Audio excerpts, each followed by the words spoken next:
esta mañana con lo más importante de nuestro servicio, que es la predicación de la palabra de Dios.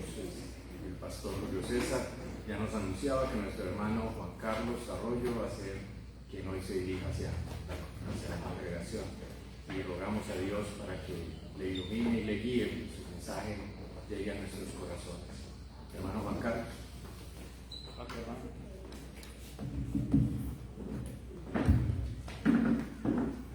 Muy buenos días, mis hermanos amados. Buenos días, Diego. Pues yo no sé si dar el mensaje esta mañana porque pues los himnos y los coros, eso fue como una predicación cantada de inspiración de todo lo que la palabra de Dios dice, de nuestro desmerecimiento, porque Dios lo hace todo por su poder, por su amor, por su gracia y todo para Él. Amén. Así que bueno, de todos modos vamos a dar la predicación porque es importante reafirmar lo que nuestros hermanos han expresado a través del canto y lo que hicimos nosotros también a través de la alabanza. Bueno, esta mañana hemos leído allí en el libro de Isaías, capítulo 43. Por favor, ahora ahí su Biblia en el capítulo 43. Es un texto largo. Se leyó del 1 al 20 y nos sirve como preámbulo, como contexto para lo que sigue ahí en la palabra, que es de los versículos 21 al 28.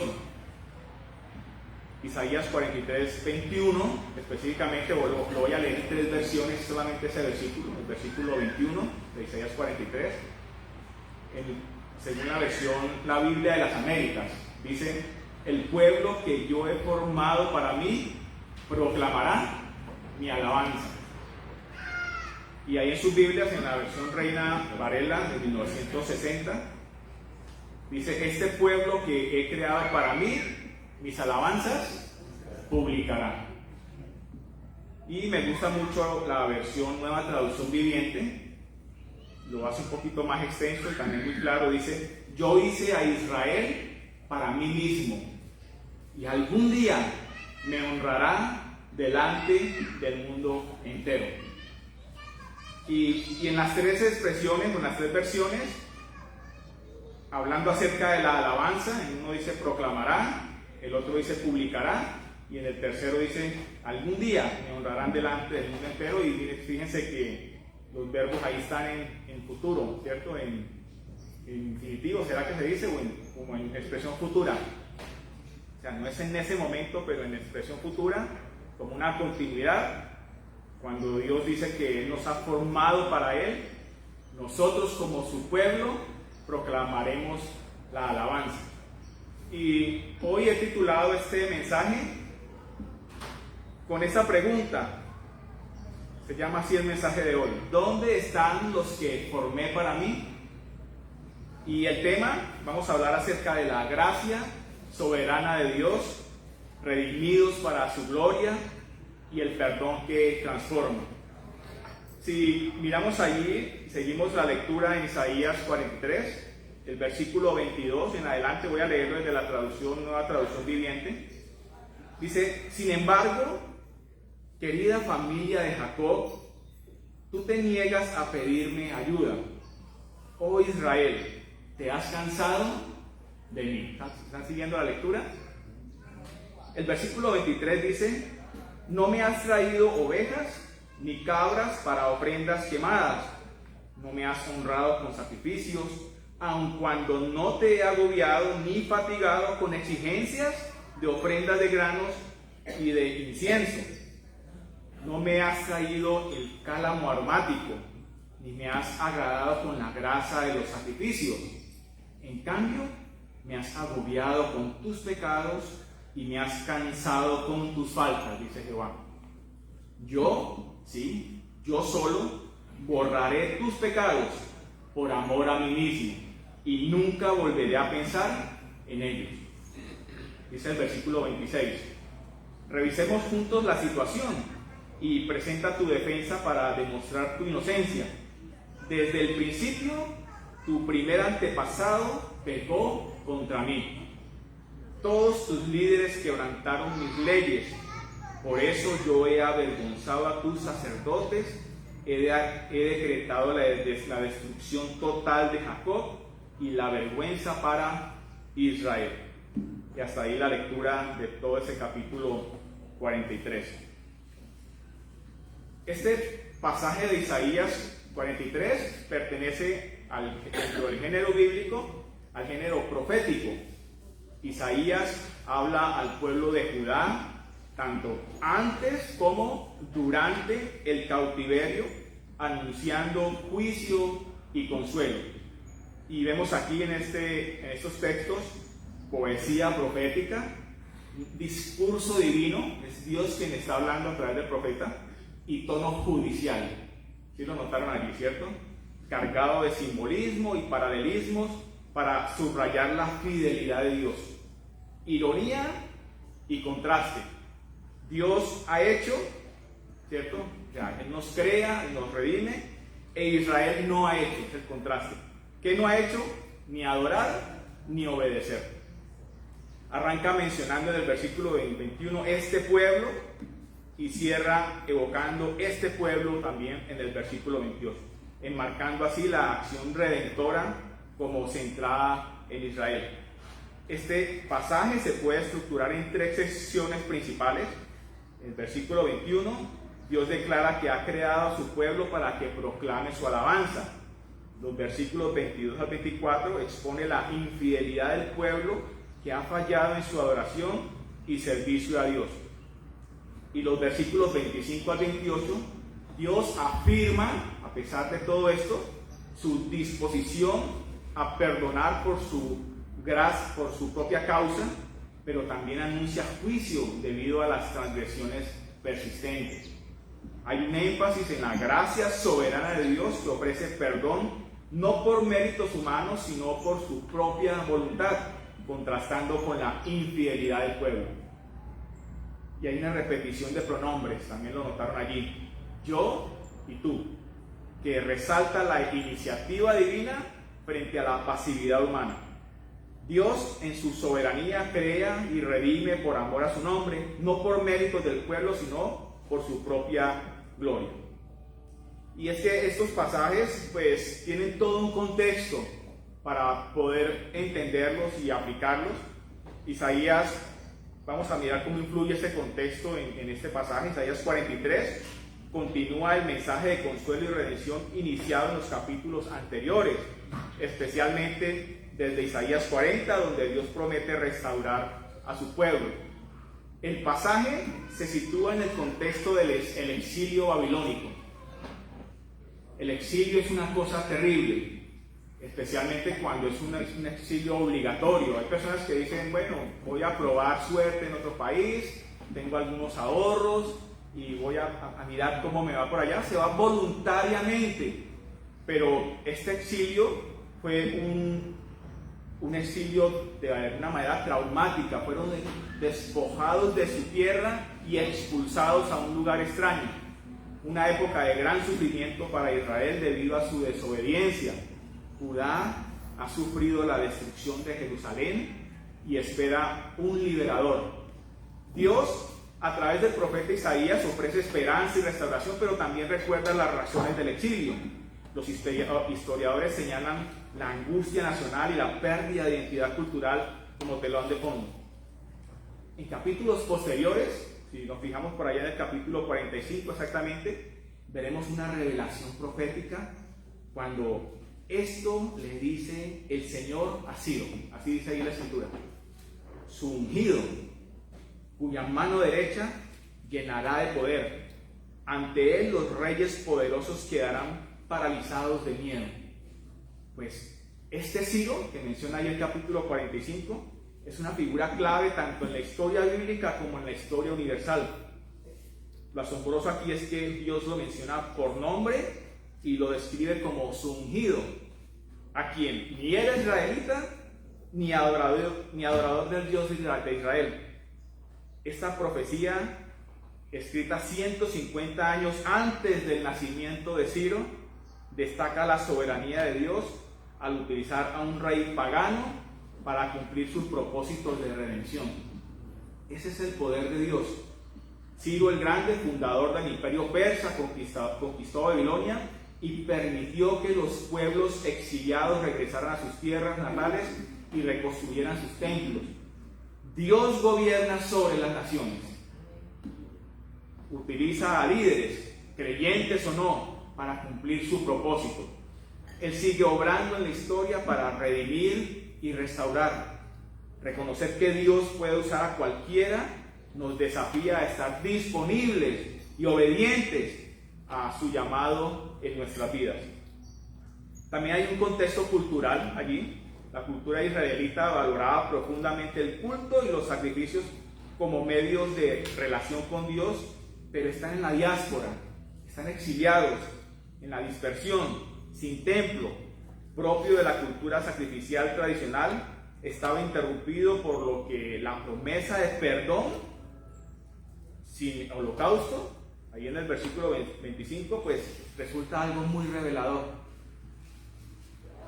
Nos revela que Dios no necesita de nuestros sacrificios. Este pasaje se conecta con otros textos bíblicos que enfatizan la necesidad de una adoración genuina y la disposición de Dios a perdonar. Por favor, alguien que me ayude allí con el Salmo 51. Salmo 51 y otra persona en Miqueas 6. Y el Salmo 51, versículos 16 al 19. Quien lo tenga primerito lo lee fuerte, por favor. Porque no quieres sacrificio, que yo lo daría, no quieres holocausto. Los sacrificios de Dios son el espíritu quebrantado. Al corazón contrito y humillado no despreciarás tú, oh Dios. Haz bien con tu benevolencia a Sión. Edifica los muros de Jerusalén. Entonces te agradarán los sacrificios de justicia, el holocausto o ofrenda del todo quemado. Entonces ofrecerán becerros sobre tu altar. Amén, amén. Y Miqueas 6, 6, del versículo 6 al 8. Dice así, ¿por qué me presentaré ante Jehová y adoraré al Dios Altísimo? Me presentaré ante Él con holocaustos, con becerros de un año. ¿Se agradará Jehová de millares de carneros o de 10,000 arroyos de aceite? Daré mi primogénito por mi rebelión, el fruto de mis entrañas por el pecado de mi alma. Oh hombre, Él te ha declarado lo que es bueno y lo que pide Jehová de ti. Solamente hacer justicia, llamar misericordia y humillarte ante tu Dios. Amén. Entonces hay un contexto ahí también bíblico con estos pasajes de Isaías 43. El libro de Isaías, desde el capítulo 1, denuncia la rebelión de Israel y concluye en capítulo 66 con una visión de restauración y gloria futura. Podemos ver a lo largo del libro la transición de juicio a redención, destacando la santidad de Dios y su plan de salvación. Dios confronta a su pueblo por su falta de adoración genuina y obediencia, pero reafirma su compromiso de perdonar por su propia causa, debido a su nombre, mostrando su gracia soberana para que su propio nombre sea glorificado entre las naciones. Y lógicamente, pues, todos los pasajes de la Biblia nos van a llevar a Cristo, nos van a llevar al Evangelio. Ese es el cuidado que debemos tener cuando leemos las Escrituras. Siempre tener esa concentración de que si bien en algunas ocasiones no está Cristo ahí explícitamente como el Señor Jesucristo, el Evangelio sí está revelado. Jesús enseñó sobre un reino donde la misericordia y el perdón son fundamentales. Este pasaje refleja esa realidad, mostrando a nuestro Dios dispuesto a perdonar y a restaurar. Prefigura la limpieza que solo la sangre de Cristo logra, como está escrito ahí en Hebreos 8:12. Muestra la justificación por gracia. No somos perdonados por méritos, sino por el acto soberano de Dios que borra nuestra rebelión. Y no es que Dios se olvide de nuestros pecados, pero hace ese ejercicio de borrarlos, de tirarlos al fondo del mar y perdonarnos por su amor infinito. Esa incapacidad del pueblo para cumplir con sus deberes religiosos y su tendencia al pecado expresa la urgencia de la necesidad de un Salvador que Cristo cumple.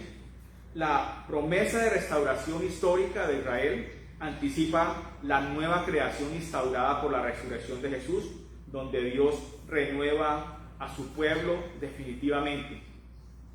Por eso están allí esas expresiones: yo hice a Israel para mí mismo y algún día me honrará delante del mundo entero. Pues toda esta es una revelación profética de esperanza, con una inmediatez que dura más o menos 100 años, de la liberación del pueblo judío, de los israelitas, para que puedan volver a sus tierras de ese exilio. Pero esa es una promesa física cumplida en un tiempo, en una territorialidad, ¿cierto? Para un grupo de personas con toda una simbología y una significancia, pero es física. Pero a futuro, y es por lo que seguimos adorando de manera genuina a nuestro Dios, es porque es Jesús mismo quien, a través de la muerte y muerte de cruz, nos da esa liberación completa de vida eterna. Dios mismo, en su gracia soberana, se encarga de redimirnos y sellar en nosotros su ley, un regalo que cristaliza en Cristo como mediador del nuevo pacto. ¿Y qué de eso con nosotros hoy? Porque eso está ya en la historia, pero tenemos que cruzar ese puente de la historia y mirar cómo aplica eso de allá a nosotros hoy.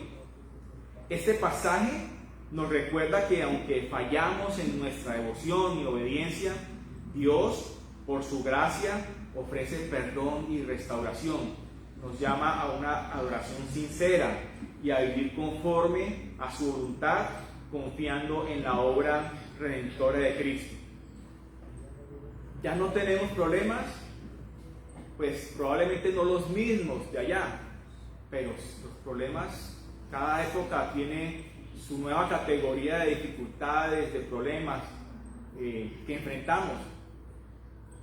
A veces miramos al lado y, mi vecino, ¿cómo está de bien?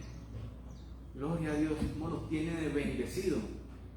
Y miramos más allá y, ¿cómo están de bien? Gloria a Dios. Y yo, ¿por qué estoy así, de esta manera? ¿Te has hecho esa pregunta en algún momento? Pues cada uno tiene sus problemas, y eso que tú ves reflejado en tu vecino o en tu amigo allá, pues tú no sabes qué cruz también está cargando él.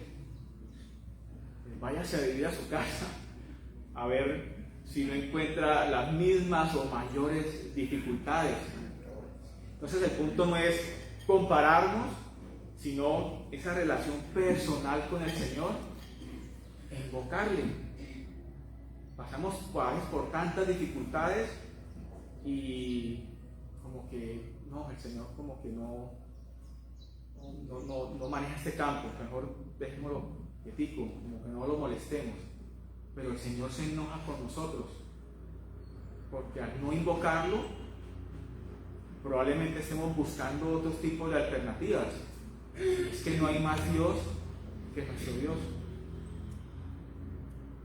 Pero lo que sí podemos hacernos es una pregunta de por qué el pueblo israelita, de allá volvámonos en el puente, ¿por qué estaban en exilio? Y es que fueron llevados al exilio babilónico como juicio de Dios, debido a su rebelión persistente, idolatría y desobediencia a su pacto. Cuando vemos acá un poquito más adelante en Isaías, pues hay unas preguntas tan curiosas.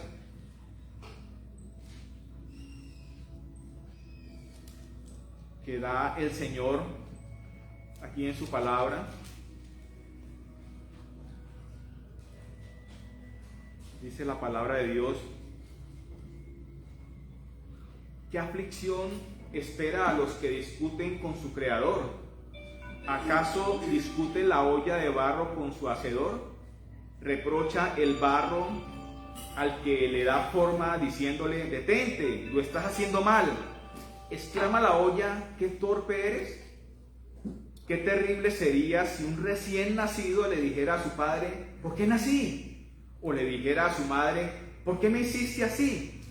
Esto dice el Señor, el Santo de Israel, tu Creador. ¿Pones en tela de juicio lo que hago por mis hijos? ¿Acaso me das órdenes acerca de la obra de mis manos? Yo soy el que hizo la tierra y creó a la gente para que viviera en ella. Con mis manos extendí los cielos, todas las estrellas están a mis órdenes. Y es que un primer desacato de Israel, un primer pecado, es la idolatría y pecado continuo del pueblo desde los tiempos del rey Salomón. El pueblo de Israel y luego el reino de Judá, tras la división del reino, se volvieron tras otros ídolos o tras ídolos y abandonaron los mandamientos del Señor. Adoraron dioses paganos como Baal, Astarot y Moloch, incluso llegando a sacrificar a sus hijos, como lo mencionan en Jeremías 7:30-31, Segunda de Reyes 21:6, Jeremías 25:4-7, donde dice: no vayáis en pos de dioses ajenos para servirlos y adorarlos, pero no habéis oído, dice Jehová. Y además de la idolatría, su exilio fue por causa de un rechazo permanente del mensaje de los profetas que Dios mismo había enviado a ellos, a Jeremías, a Isaías, a Ezequiel, a Habacuc, entre otros, para advertirles, pero el pueblo se endureció, se burló de ellos y no se arrepintió. Dice en Segunda de Crónicas 36:15-16, y Jehová, el Dios de sus padres, envió constantemente palabra a ellos por medio de sus mensajeros, mas ellos hacían escarnio de los mensajeros de Dios, hasta que subió la ira de Dios, de Jehová, contra su pueblo, y no hubo ya remedio. En tercer lugar, también una causa de su exilio fue por la corrupción política, social y espiritual. Los reyes, sacerdotes, líderes actuaban con injusticia, se enriquecían a costa del pobre, oprimían al extranjero y manipulaban la ley. El corazón del pueblo estaba lejos de Dios. Dice en Ezequiel, sus sacerdotes violaron la ley. Sus príncipes son como lobos que arrebatan presa, y el pueblo de la tierra usaba de opresión y cometía robo. Y en cuarto lugar, el incumplimiento del año sabático, del reposo de la tierra. Durante 490 años el pueblo no respetó el descanso de la tierra, cada séptimo año, como lo mandaban en Levítico 25:1-7. Por eso Dios determinó que la tierra descansaría 70 años, el tiempo del exilio, según Segunda de Crónicas 36:21. Y en quinto lugar, la soberanía de Dios en la historia, y es que Dios usó a Babilonia como instrumento de juicio. Nabucodonosor no actuó por casualidad, ni solo por ambición, sino como parte del plan divino para disciplinar a su pueblo y más adelante restaurarlo, según Jeremías 27:6. Y ahora yo he dado estas tierras en mano de Nabucodonosor, rey de Babilonia, mi siervo, dice el Señor. Quiero que se queden esta mañana con esto. En primer lugar, Dios nos creó para glorificarlo. Nuestra existencia tiene propósito en la adoración. Es nuestra obligación reflejar su carácter. La predicación y la enseñanza bíblica debe volverse sólida, con propósito y con un llamado claro a la transformación del corazón adormecido. En segundo lugar, a pesar de ser creados para adorarle, fallamos en nuestra devoción. Israel se cansó de Dios y nosotros también podemos caer en la rutina y en la indiferencia. La monotonía espiritual produce cansancio, desánimo, desaliento. El versículo 22 dice: sin embargo, querida familia de Jacob, tú te niegas a pedirme ayuda. Oh Israel, te has cansado de mí. No podemos caer en desvinculación espiritual. Hay gran peligro al no invocar al Señor. Se cae en la mayor soledad cuando nos alejamos de Cristo.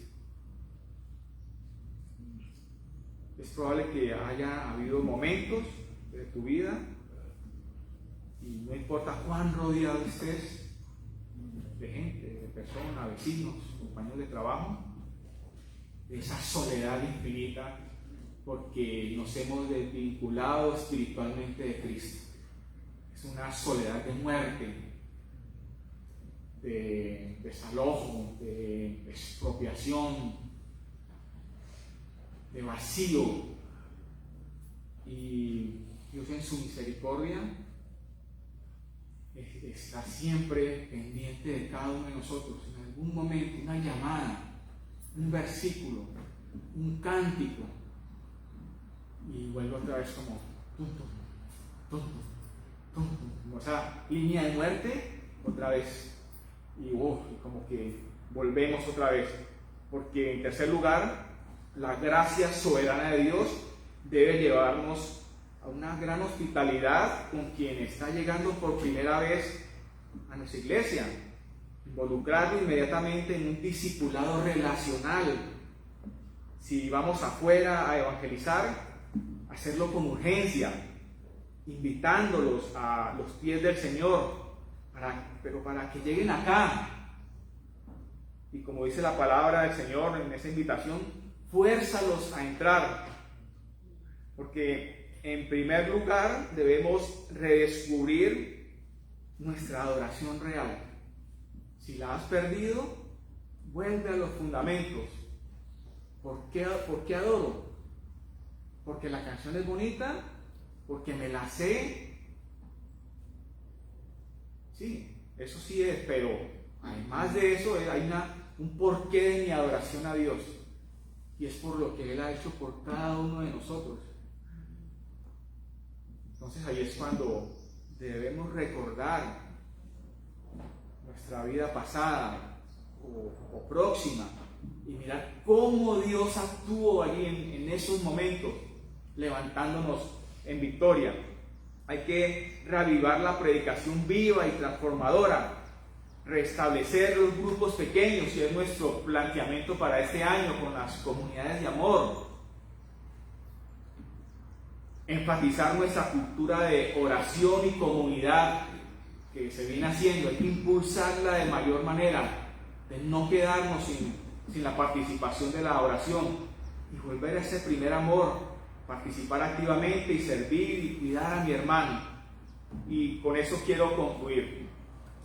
Según estudios de Barna-Grove, Lifeway Research y 9 marcas, muchas iglesias bautistas tradicionales están viviendo un declive de asistencia, incluso desde antes de pandemia. ¿Se han cansado de Dios?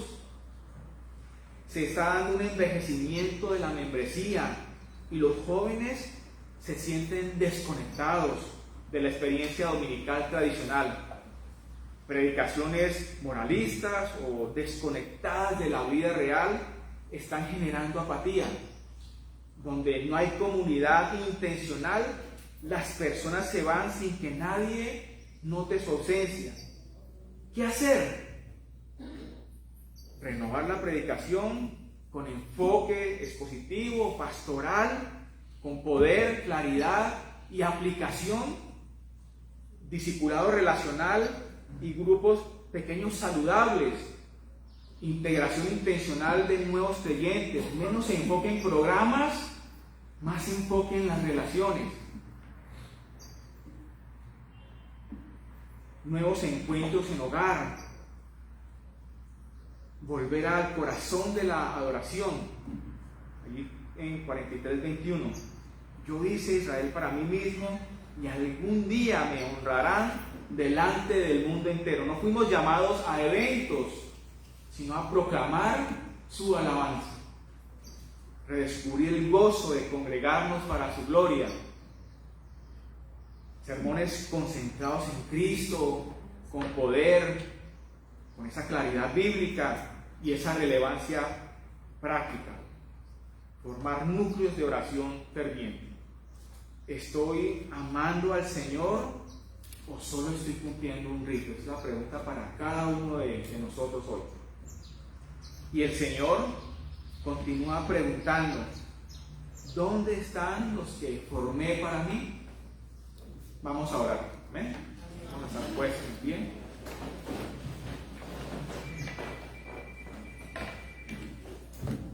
Señor, gracias, Padre amado. Te damos gracias por el poder de tu palabra, Señor. Por los profetas, Señor, a quienes tú llamaste y obedecieron y escribieron en piedra y predicaron y anunciaron, Señor, tu discurso, tu palabra, Señor, donde había esperanza, donde habían promesas, pero donde a causa de la rebelión, Señor, hemos tenido, también mostraste juicio, pero nuevamente redención y liberación para cada uno de nosotros, Señor. Nos quedamos cortos, Padre, en darte gracias por tu amor infinito, por el sustento de nuestras vidas, por la salud física y mental con la que nos tienes, Padre glorioso, por la respiración, por sentir nuestro corazón latir, Padre glorioso, por esa perfección con que fuimos formados, Señor. Te damos gracias, Padre, por darnos conciencia de saber, de creer y entender que fuimos formados y creados para tu gloria, Señor, por amor de tu nombre, Señor, para tu exaltación, Señor Padre maravilloso, y para tu alabanza exclusiva, Señor. Padre, te damos gracias a este grupo de tus hijos aquí, este cuerpo, Señor, de Cristo, Señor, unidos en amor, en tu palabra, en tu verdad, Señor, para darte siempre ese sentido de gratitud a ti, Señor. Señor, Padre, gracias porque borraste nuestros pecados, Señor, nuestras iniquidades, nuestras injusticias.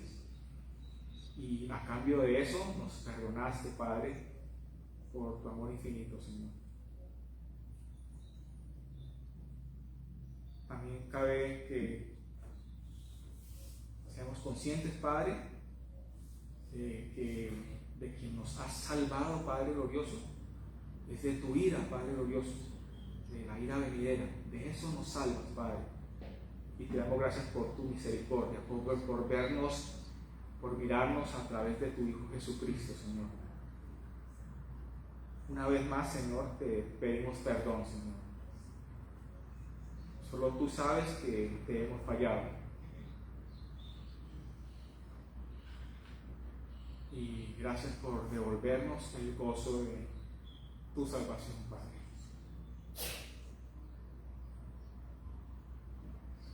En el nombre de Cristo Jesús oramos, Padre. Siempre. Gracias, Señor. Gracias, hermano Carlos. Dios le bendiga. Qué bueno que es la observación de lo que nosotros, si miramos a Jesús de lejos, llegará el problema. No podemos estar de lejos. Allá en Lucas y en Mateo menciona, exactamente dice lo que referenciaba mi hermano. Pedro, que fue uno de los discípulos más allegados a Jesús, cuando lo capturaron a Jesús, dice la Biblia que lo seguía de lejos. Lo seguía de lejos. Pedro, que duró 3 años con él, lo seguía de lejos. ¿Qué pasó con Pedro? Y ya a la postre entonces él lo negó. Es que tú eres uno de ellos. No, yo, ¿cómo así? Y la señora del servicio le dijo, ¿usted también? No, usted se equivoca. Y comenzó a negar a Jesús. Y dice la palabra que después de haber negado 3 veces a Jesús, el gallo cantó una vez. Y el Señor se lo había dicho. Y el Señor nos dice a nosotros, no podemos seguir a Jesús de lejos. Hay que estar cerca y hacer lo que Él menciona. Isaías está exactamente diciendo lo mismo. Y Dios ha tenido que, me alegra porque Dios toma sus alternativas como Él es soberano y Señor. Pero me alegra eso, pero también uno dice, ¿cómo es posible que Dios escoja a un pagano?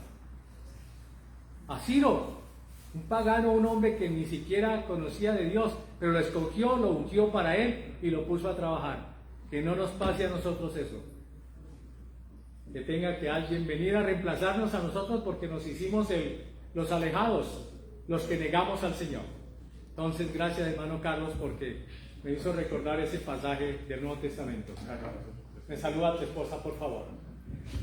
Bueno, todos estamos en esta mañana maravillados por haber cantado, por haber escuchado la palabra del Señor. Y les ruego el favor de estar expuestos de pie. Vamos a orar para despedirnos. Allá los que nos están mirando a la distancia, que Dios les bendiga, que el Señor les guarde y que sigan a Jesús de cerca. No olvidemos que el próximo domingo tenemos desayuno de trabajo. El próximo domingo tenemos desayuno de trabajo, especialmente para los maestros, los coordinadores, pero toda la iglesia está invitada. Vamos a inclinar el rostro. Padre, glorioso eres, grande y poderoso. En esta mañana, Señor, muchas gracias te damos por tu palabra. Muchas gracias te damos porque Isaías planteó exactamente lo que se vive en el tiempo presente. Y nos hace recordar la actitud de los discípulos, aquellos que estaban cerca de Jesús pero lo siguieron de lejos, Padre. Como Juan, Señor, que salió entre sábanas para no dejarse ver. En fin, tantos discípulos que de esa manera tú llamas la atención a la iglesia y a cada uno de nosotros. Gracias por tu palabra y te ruego que en forma permanente el Señor esté a nuestro lado y no le sigamos de lejos sino de cerca. En el nombre del Padre y del Hijo y del Espíritu Santo oramos a ti, Señor. Amén. Que el Señor les bendiga. Por favor, salúdense unos a otros en el amor del Señor. Muchas gracias por usted, por su presencia. Hermana Marta, Dios le bendiga. Qué alegría nos da estar